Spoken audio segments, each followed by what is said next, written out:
Mi nombre es Daniel Silveira, soy profesor de música desde hace una década y media ya. Mi trabajo básicamente es, bueno, enseñar música obviamente, pero divulgar también estrategias que a la larga pienso que le harán bien a la música. Y no solamente estrategias para desarrollar la musicalidad. Cuando hablamos de oído musical o de oído melódico en este caso, me refiero específicamente al oído relativo, lo que te permite inferir o identificar las diferentes alturas antes de que suenen, ¿no? Escucharlo dentro de tu mente, escucharlo dentro de tu cabeza, pensar en sonidos. Y esto es algo que no depende del talento, esto es algo que es siempre posible, es algo que está demostrado por estudios neurológicos, salvo poquísimas excepciones. Estas excepciones son específicamente que se padezca de amusia. ¿Okay? No voy a entrar en mucho detalle sobre lo que es la amusia, pero la amusia es un trastorno cognitivo que te impide procesar la música con naturalidad. Hay varios estudios neurológicos entonces que apoyan esta aseveración, esto que dice que el desarrollo del oído relativo no es algo que depende del talento, no es algo con lo que se nace, ¿okay? Es algo que se desarrolla siempre, nadie nace con oído relativo desarrollado. Si hay algunos factores o algunas otras habilidades que se pueden llegar a desarrollar de forma pasiva o activa durante la infancia, que son el pitch matching, la memoria musical y lo que llaman la retención de la tónica, la tonic retention. Ese tipo de habilidades no están relacionadas específicamente con el oído relativo, pero sí ayudan a desarrollarlo más rápidamente. Y no voy a hablar en esta oportunidad, no voy a hablar sobre esas tres habilidades, sino que voy a hablar ya específicamente de la mejor forma de desarrollar el oído relativo, de entrenarlo. Porque esto es algo que funciona de una forma muy similar a un lenguaje o de una forma muy similar a la que se hace ejercicio en un gimnasio. Eso se le llama entrenamiento auditivo. Es algo que se debe practicar. ¿Okay? Es algo que es como una especie de músculo, es un proceso mental que se debe mantener ejercitado y que se debe mantener, salvo que se posee oído absoluto, pero casi nadie posee oído absoluto. La verdad es una cuota mínima de las personas del mundo que poseen oído absoluto. Pero bueno, esto no es ningún inconveniente, ni eso te hace menos músico tampoco.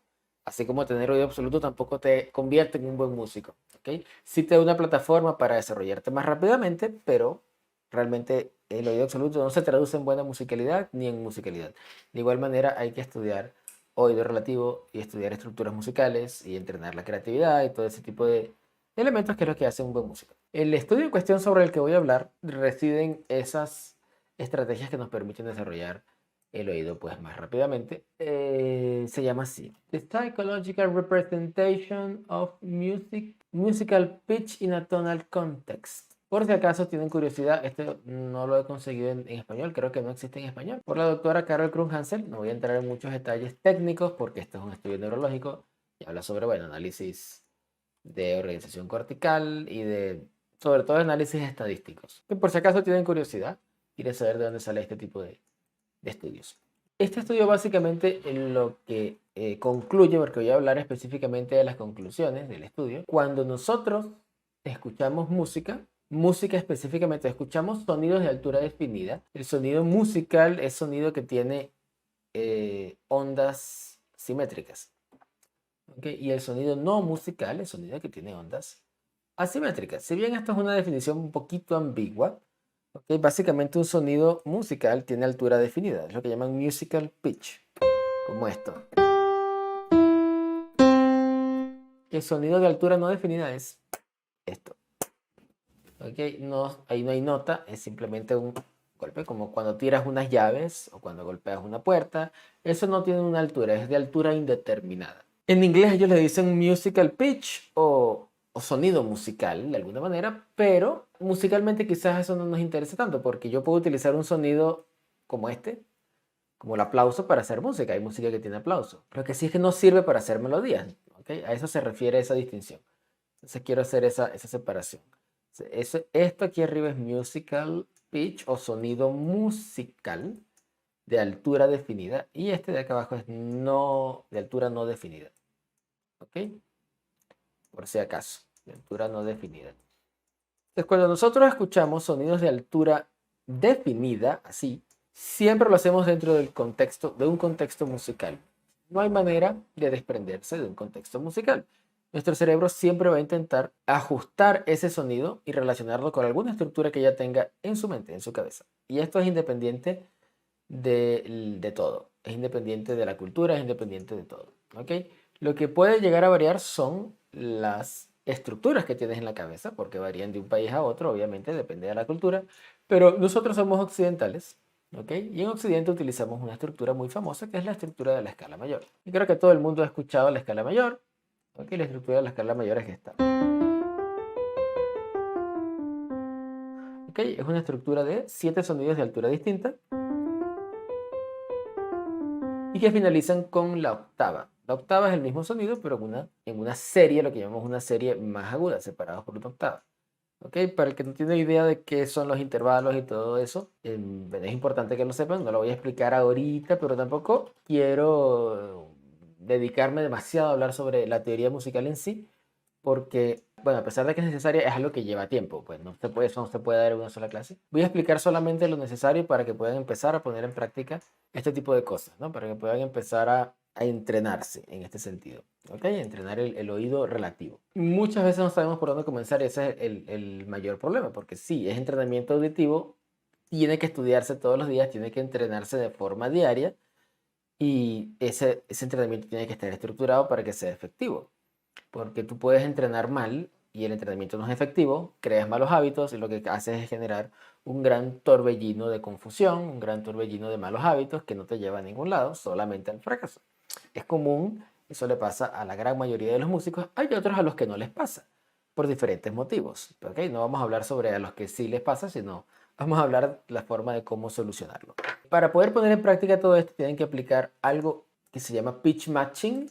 Pitch matching es básicamente imitar un sonido con la voz. Esto lo puede hacer todo el mundo porque todo el mundo puede cantar el himno nacional de su país, todo el mundo puede imitar una palabra cuando la escucha, todo el mundo puede cantar el cumpleaños feliz y todo ese tipo de cosas. Que todos los seres humanos contamos con un aparato fonador que nos permite emitir sonidos de altura definida, sonidos musicales. Y cuando lo emitimos esto, cuando ponemos en práctica el pitch matching, que es básicamente imitar un sonido que escuchamos, ¿okay? Y acertar la altura, ¿okay? Estamos entonces incrustando ese sonido y esa práctica dentro de una estructura que se llama el léxico musical. Esa estructura está definida en otro estudio neurológico que se llama Modularity of Music Processing. No voy a entrar en detalle tampoco en este estudio porque si no voy a tener que hablar sobre, no sé, voy a pasar demasiadas horas aquí. Voy a tocar la escala en este momento, quiero que la imiten. La escala, como ya dije, es una estructura que consta de 7 sonidos de altura definida y la repetición de la octava. Aunque si yo toco la escala hasta la séptima, se va a sentir de cierta forma. Así.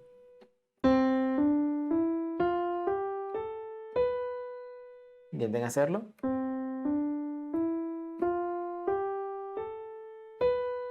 Intenten hacerlo simplemente con un sonido, puede ser el número, no importa la nota.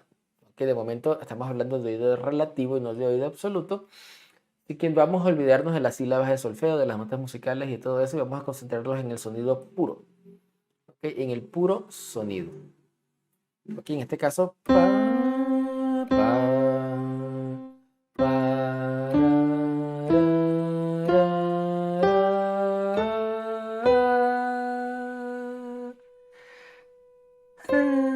entonces esa octava es la nota que le da terminación a toda la estructura.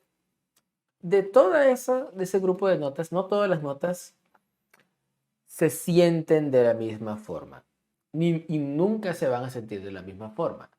Por ejemplo, esta nota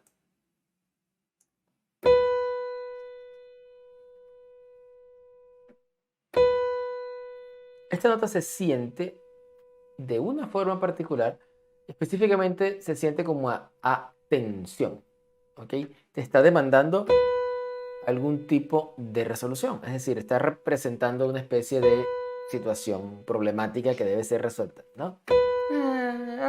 Tensión, resolución. Pero esa sensación es producto de toda la estructura, ¿ok? Esa nota se puede sentir diferente si yo la coloco en otra situación. El contexto es lo que determina tu percepción del oído relativo a tu percepción de los sonidos, ¿ok? Le voy a volver a hacer la escala.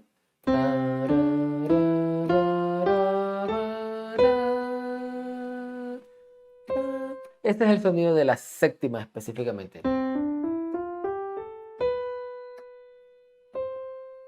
¿Ok? Pero lo que estamos escuchando realmente y lo que estamos sintiendo de la forma en que lo estamos sintiendo, lo que este sonido nos está transmitiendo, es producto de su posición en relación a este sonido. Este es el primer sonido de la escala, es el que llamamos tónica o primera, dependiendo de si ya estudiaste en un conservatorio o si estudiaste en la calle. Que la primera o la tónica es el sonido que representa mayor estabilidad. La séptima es el que representa mayor inestabilidad. También se le llama sensible precisamente por eso, porque es la nota que es más sensible y te demanda una resolución. Esa resolución generalmente es hacia la octava. Eso depende de los estilos, obviamente, pero estamos muy acostumbrados a esas sensaciones de tensión y resolución. ¿Okay? Ahí se sintió. ¿Ves? Si, do. Esa sensación.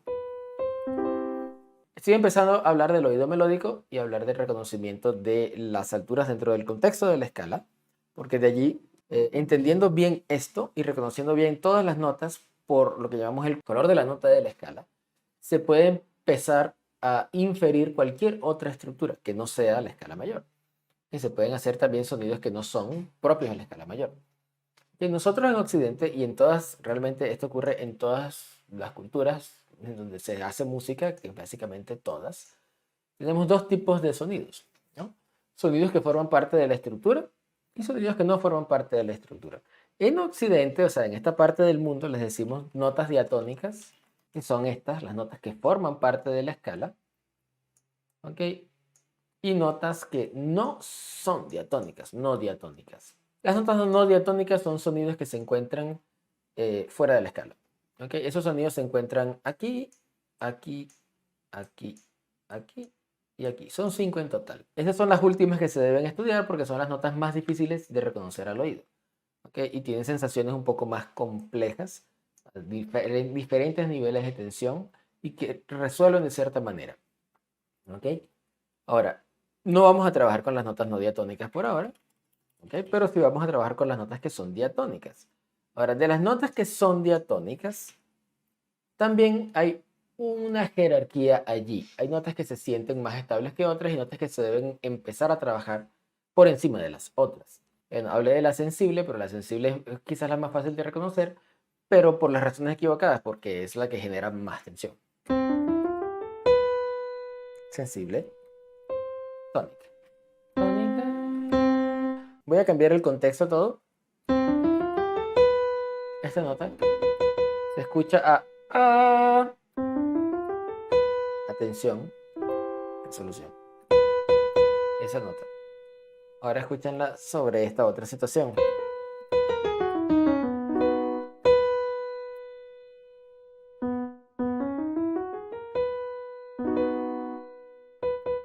Ya no se siente atención. ¿Por qué? Si es la misma nota. Claramente porque cambié toda la situación, cambié todo el contexto. Ahora la séptima es otra.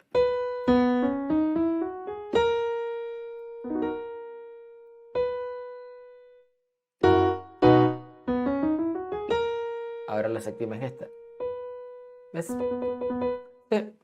La constante lucha entre desarrollar el oído absoluto y desarrollar el oído relativo debe terminar. O sea, olvídense de desarrollar el oído absoluto porque el oído absoluto no se puede desarrollar después de la adultez. Se puede desarrollar cierto tipo de memoria tonal, pero intentar reproducir los sonidos por memoria, todos los sonidos por memoria, es la forma menos musical de hacer música y de aprender música. La memoria tonal sí se puede desarrollar eventualmente, que es un tipo de oído absoluto falso y lo llamo así porque es un proceso mental distinto. Que si ustedes analizan cómo funciona la mente de alguien con oído absoluto y alguien que tiene simple memoria tonal, van a ver que los procesos mentales son otros. Quien tiene oído absoluto lo hace a través de la simple apreciación. ¿Okay? Así como cuando tú ves un color y dices, ah, bueno, esto es azul. Quien tiene memoria tonal, pues es un proceso de recordar, un proceso que necesita varios pasos para llegar a reconocer el sonido sin referencia. ¿Okay? Entonces olvídense del oído absoluto, sobre todo si están comenzando.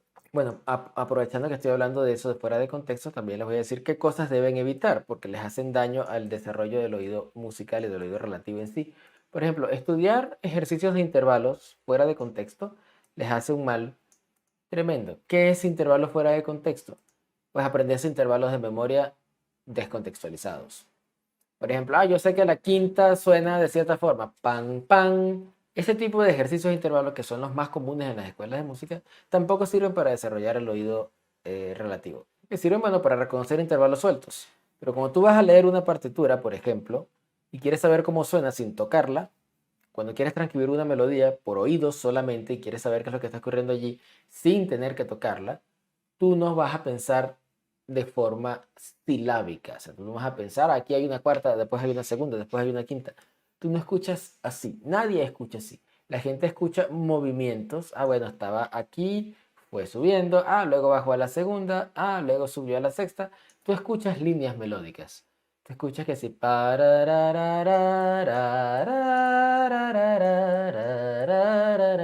Tú escuchas movimientos melódicos que obedecen a una estructura. Que la estructura puede variar, pero es así que todo el mundo escucha música y es así que todo el mundo recuerda la música. Volviendo al estudio de la doctora Carol Krumhantel, nosotros entonces escuchamos estas notas, las notas de la escala, con cierta jerarquía. Esa jerarquía es la siguiente. Nosotros primero tenemos que empezar a reconocer la tónica de cualquier tonalidad. ¿Ok? Eso se puede hacer a través de la vocalización de un sonido. Es el sonido primero, el primer sonido de la escala. Ahorita vamos a hacer ejercicios para eso, ¿no? El sonido número uno, que es la tónica. ¿Ok? Vamos a hacerlo a manera de pirámide, como lo hace la... Ella lo hace, ¿cómo se llama? A manera de cono, una estructura cónica. Yo lo voy a hacer de esta manera. ¿Ok? Y me falta una más, así. La estructura que se escucha con mayor claridad siempre es la primera, la tónica. ¿Ok? El sonido que se siente más estable siempre. Normalmente una canción comienza y finaliza en esa nota. ¿Ok? Generalmente, no siempre, pero es algo común. Los próximos sonidos son la tercera de la escala, la quinta de la escala y la octava de la escala. Se encuentran en esta categoría. ¿Ok? Luego le siguen la segunda, la cuarta, la sexta y la séptima. Y luego vienen los sonidos que no son recurrentes, que estamos hablando de o la segunda bemol, la tercera bemol, la cuarta o quinta aumentada, que es lo mismo, la sexta aumentada, perdón, la quinta aumentada y la sexta o séptima bemol, que es lo mismo, a nivel de sonido. ¿Ok? No es lo mismo a nivel gramatical, vamos a decirlo así, a nivel de teoría musical, a nivel de teoría de intervalos, no es lo mismo, a nivel de lectura, pero a nivel auditivo, sí. ¿Ok? Uno debe comenzar entonces con esto, esto, esto, esto y luego esto y finalmente esto. Esto no es algo que se hace en un día, obviamente. Que no es algo que se hace en un día. ¿Ok? Pero son estas primeras estructuras nos sirven para calcular estas estructuras de acá. Y a su vez nos sirven para calcular estas estructuras de acá. Que es algo que va de manera progresiva. Por ejemplo, si yo toco una escala, sea cual sea la escala,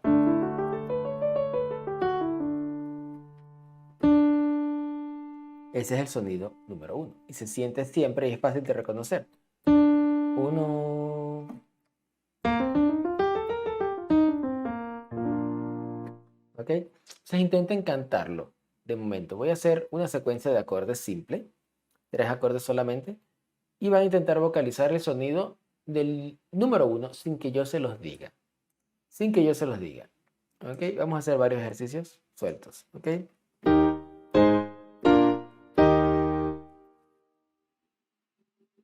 Pan,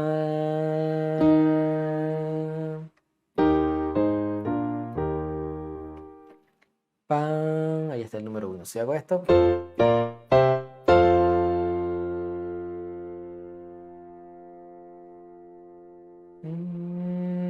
Pan. Ese es el número uno. Si hago este otro.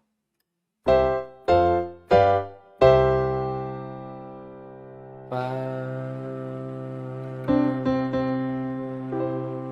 Si hago este otro.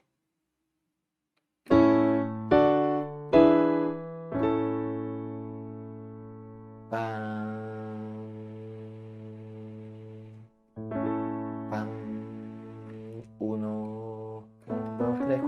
7, 8. Voy con otro.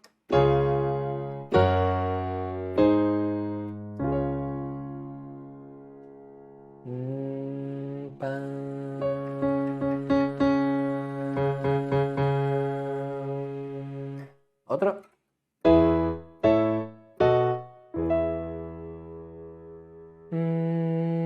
Pam, pam.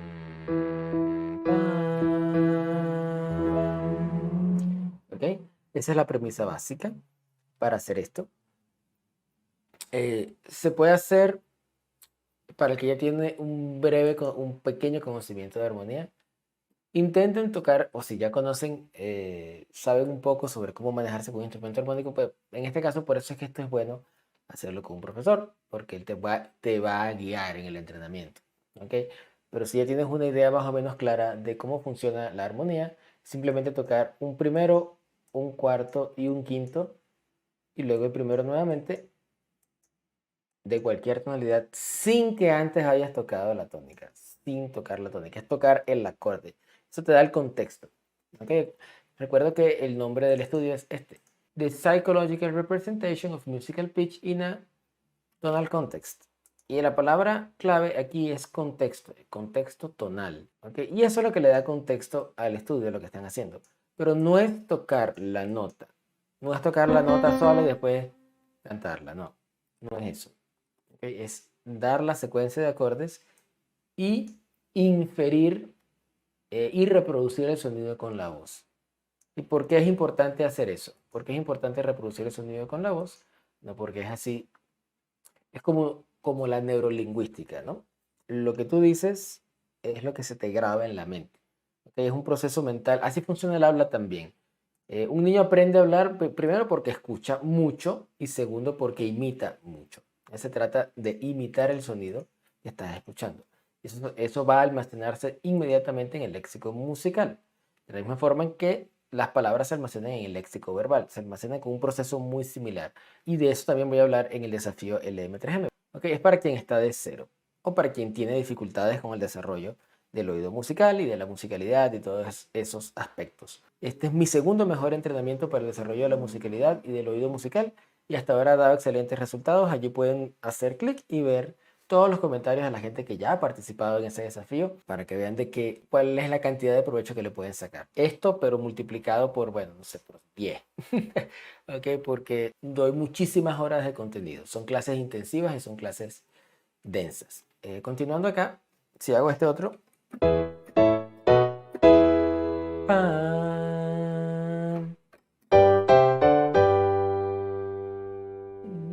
pa,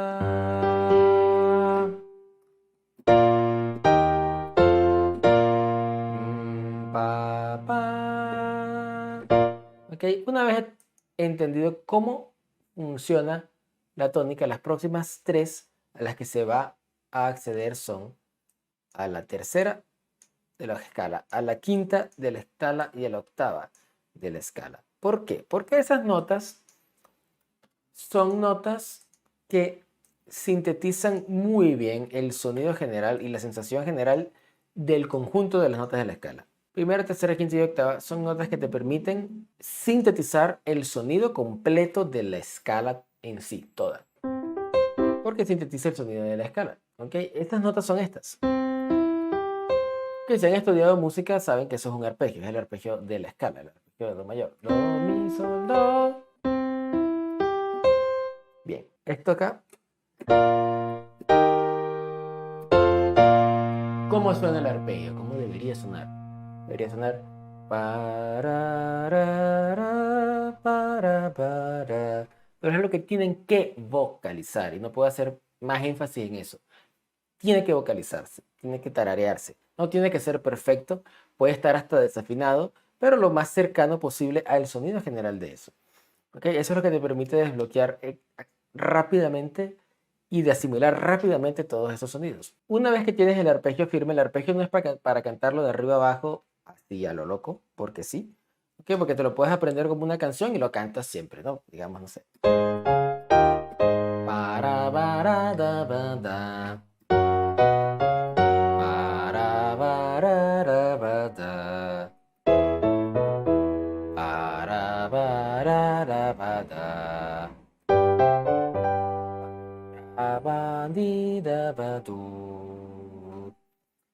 Sino que eso tienes que hacerlo ya solamente partiendo de acá. Eso te obliga a imaginar este sonido y te obliga a pensar en esos sonidos. Voy a tocar ahora solamente la tónica, la primera nota de cada escala, y lo voy a hacer con un sonido que se quede constantemente en el bajo. ¿Okay? Este de acá, voy a hacerlo aquí. Ok, ahí espero que se esté escuchando, que escuche un sonido como que de cama, de pad, ok, una frecuencia suave allí. Asumamos que esa nota es la escala, perdón, la fundamental, la primera nota de la escala. Sin cantarlo, imagina cómo debería sonar el arpegio comenzando por esta nota. Intenta reproducirlo. Eso debería sonar.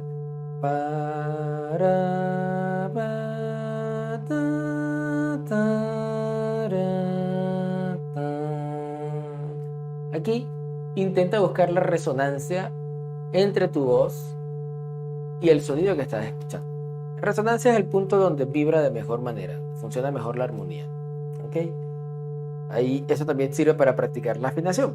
Lo que estamos intentando desarrollar es el sentido del solfeo, el cálculo de intervalos también. Esa noción, lo que yo llamo el sentido del solfeo. La noción de cómo deben sonar los sonidos, ¿no? Imaginarte el sonido. Y eso es pensar en sonidos. ¿Okay? Si tengo esta nota, la vuelvo a tocar. Cuando hablamos del sentido de la afinación, es buscar esa resonancia. ¿Okay? Es como intentar buscar el equilibrio entre dos objetos, ¿no? Eso pasa, no sé si lo han hecho también. Yo lo veo así, ¿no? Ustedes lo pueden ver como mejor les parezca, pero como ustedes tienen, por ejemplo, esto, ustedes intentan buscarle el equilibrio a eso y lo van moviendo poquito a poquito y lo van buscándole la manera de que no se les caiga. Bueno, el sentido de la afinación es ese también, es buscar la resonancia entre lo que escuchas y lo que tocas o lo que cantas, ¿no? Entonces, en este caso, si yo hago, por ejemplo, voy a hacer el arpegio y me voy a quedar solamente en la tercera. El arpegio era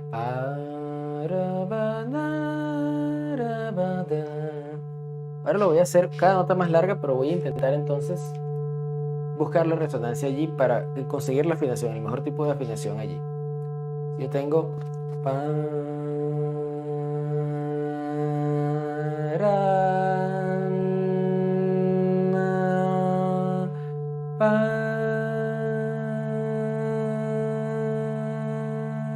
ahí se siente perfectamente.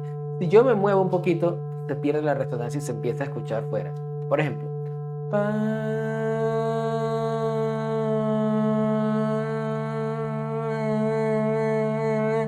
no estoy haciendo otras notas, estoy haciendo la misma nota, pero me estoy moviendo poquito a poquito. Es como si estuviera moviendo esto así, así. ¿Ves? Como si estuviera vibrando. Pero si yo lo dejo en perfecta armonía, en perfecta consonancia, pues se empieza a sentir el intervalo, porque se empieza a sentir la resonancia. Y eso es algo en lo que se apoyan la mayoría de los instrumentistas, por ejemplo, los que tocan violín. Cuando afinan el instrumento, no es solamente por el oído, sino de la forma en que se siente la resonancia del instrumento, porque lo tienen aquí, apoyado en el mentón, y se siente la vibración, se siente de cierta forma, ¿no? Es lo que llaman la resonancia perfecta. Eso no existe en un piano, por ejemplo, porque el piano no está afinado de manera perfecta. El sistema temperado, que es el que usa el piano, es imperfecto. Esa es la diferencia entre el sistema de afinación moderno o temperado y el sistema pitagórico o antiguo que se hacía por quintas, pues, ¿no? Por quintas o por intervalos perfectos. Bueno, no voy a entrar en detalle tampoco con esto, pero viene de allí. Si tengo esta nota, por ejemplo, cada una de las notas del arpegio son uno, pa,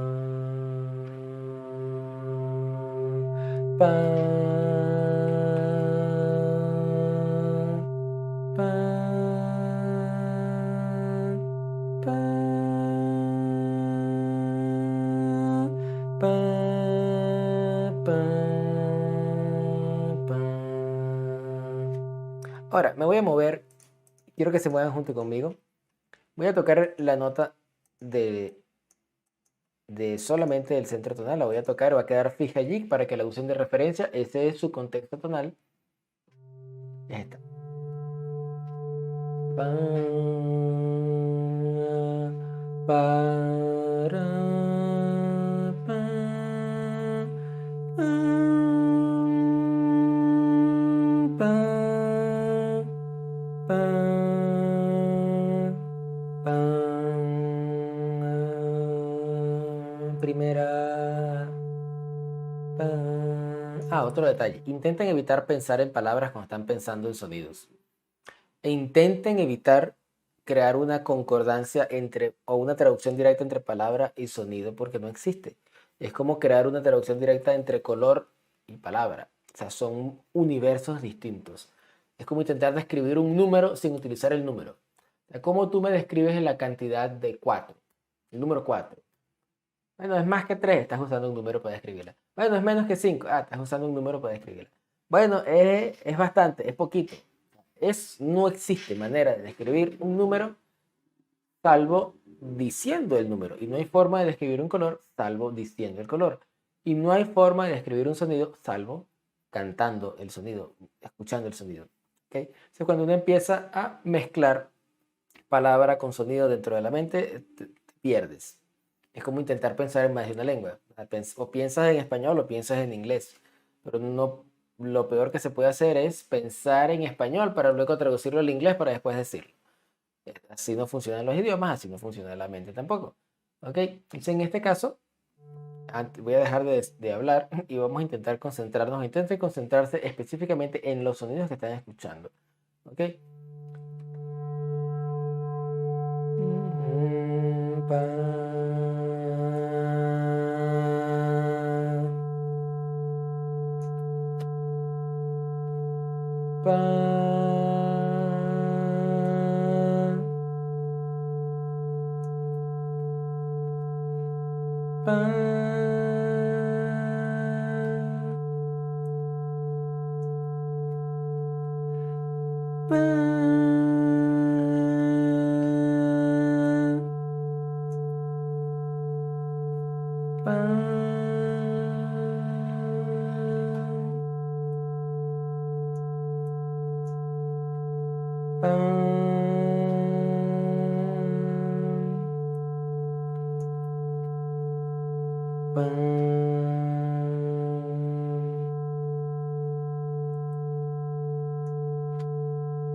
Y así sucesivamente. La idea es empezar a producir ejercicios de este tipo. Y esto es algo que hay que hacer no solamente entonado, es decir, como lo estamos haciendo ahora, ¿no?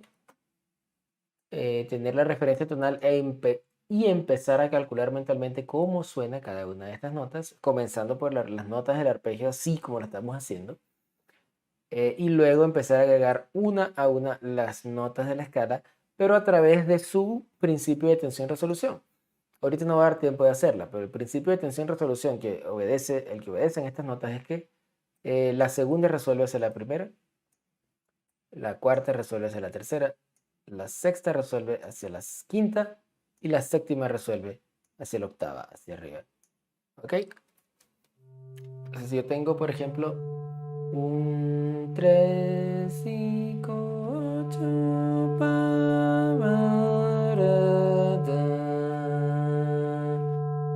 segunda, primera.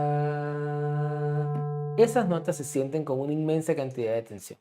Todas estas notas, todas ellas se sienten con mucha tensión y esa tensión demanda una resolución. Esa resolución va hacia alguna dirección. y es por grado conjunto, hacia abajo o hacia arriba.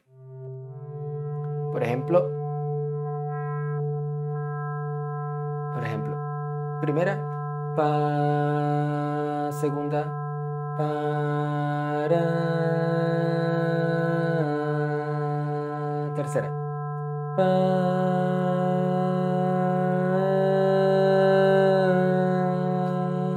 cuarta, primera, de cuarta, tercera, pa,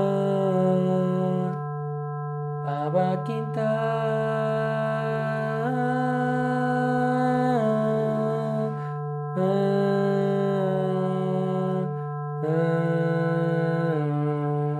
finalmente la séptima.